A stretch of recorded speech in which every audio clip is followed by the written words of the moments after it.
Status पे, स्टोरियों पे, पोस्टों पे, सोशल मीडिया पे बेहयाइयों को प्रमोट करते जाओ करते जाओ करते जाओ, जिसके बदले में लोगों के दिल अल्लाह की याद से खाली हो रहे हैं, लोगों के दिल सख्त हो रहे हैं गुनाहों को देख देख कर। मैं इसलिए आपको कह रहा हूँ, अपलोड करें इस्लामिक कंटेंट, इतना अपलोड करें कि जो बंदा नहीं देखना चाह रहा ना, उसके सामने भी अल्लाह और उसके रसूल की बात आए।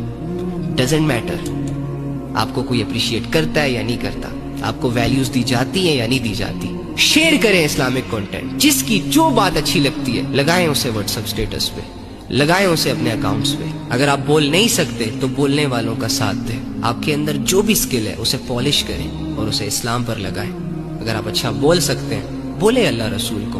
अगर आप लिख सकते हैं, लिखे अल्लाह रसूल की तालीमात को। अगर आप टीम बिल्ड कर सकते हैं, टीम बिल्ड करें। नेकी के कामों में एक दूसरे का साथ दें। ये गिने चुने लोग हैं बेचारे, जो सोशल मीडिया के मैदान में उतरकर अपने ईमान को खतरे में डालकर शैतान के टोले से फाइट कर रहे हैं। आपका इस्लामिक कंटेंट आपकी वजह से डाउन है। वो लोग जो अल्लाह रसूल को बोलते हैं, वो अगर मायूस हो रहे हैं तो आपकी वजह से मायूस हो रहे हैं, क्योंकि आप उन्हें टाइम नहीं दे रहे, उनको वैल्यू नहीं दे रहे, उनकी बात को लोगों तक पहुंचा नहीं रहे आप।